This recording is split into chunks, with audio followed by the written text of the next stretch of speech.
choses que tu as vues et celles qui sont et celles qui doivent arriver après elles. Car ce sont des secrets que moi, l'Éternel, dans ma grandeur, j'ai jugé bon de révéler aux yeux de mes enfants. Les paroles des sages sont comme des aiguillons et rassemblées en un recueil ensemble, elles sont comme des clous plantés, donnés par un seul maître. Du reste, tirer instruction de ces choses. On ne les finirait pas si l'on voulait faire un grand nombre de livres. Et beaucoup d'études est une fatigue pour les corps. Qui montera pour voir, entendre ce qui est sur le point d'arriver, se demande Dieu. Qui est celui-là, l'homme heureux, qui aura l'intelligence de sonder les profondeurs de Dieu? Connais-tu les lois du ciel? Règles-tu son pouvoir sur la terre? Fais-tu paraître en l'air tant les signes du zodiaque? Et connais-tu la grande ours avec ses petits? C'est pourquoi, après avoir compris la loi de l'Éternel, pour distinguer les événements sur la terre, j'ai parlé encore dans ma prière quand l'ange Gabriel, dans une vision, s'approcha de moi d'un vol rapide au moment de l'offrande du soir. Il m'instruisit et s'entretint avec moi. Il me dit, je suis venu maintenant pour ouvrir ton intelligence. Sache-le donc et comprends.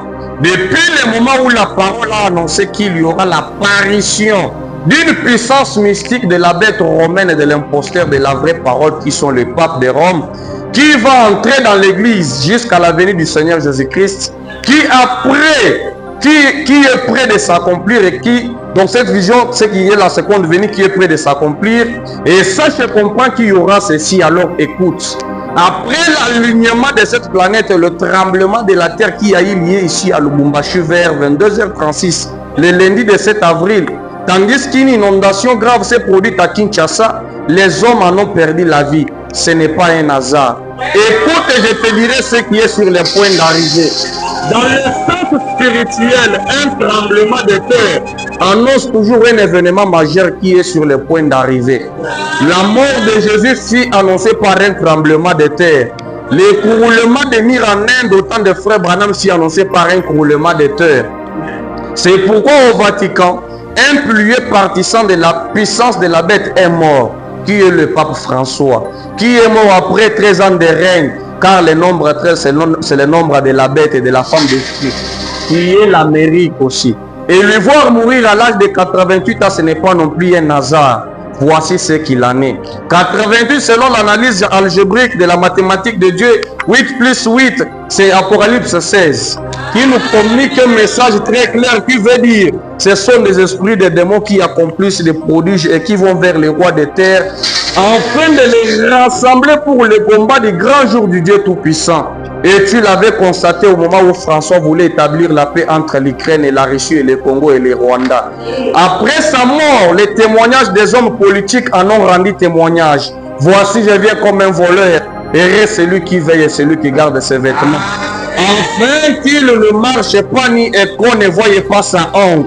Car aujourd'hui, les gens sont en train de salir leurs vêtements qui sont leur caractère en s'alignant à la magie, cabale et autres afin de prêcher le message.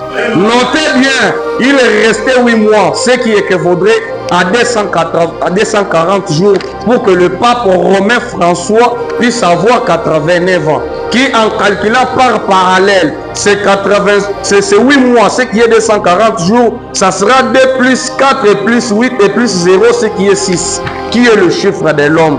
Il est resté au pape François, c'est 8 mois avant d'avoir 89 ans. S'il allait avoir 89 ans, ce qui évaudrait de même par le parallélisme, 8 plus 9, ce qui est 17, ce qui nous approche de plus près d'Apocalypse chapitre 17 et de la 7e époque de la colère de Dieu. Mais le nombre de mes brebis ne sont pas encore au comble.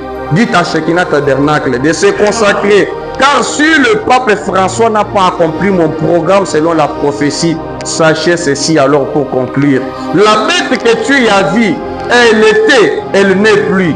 Elle doit monter de l'abîme et aller à la perdition. Et les habitants de la terre, ceux dont le nom n'a pas été écrit de la fondation du monde dans le livre de vie, s'étonneront en voyant la bête parce qu'elle était et qu'elle n'est plus et qu'elle réapparaîtra de nouveau. Que le Seigneur vous bénisse.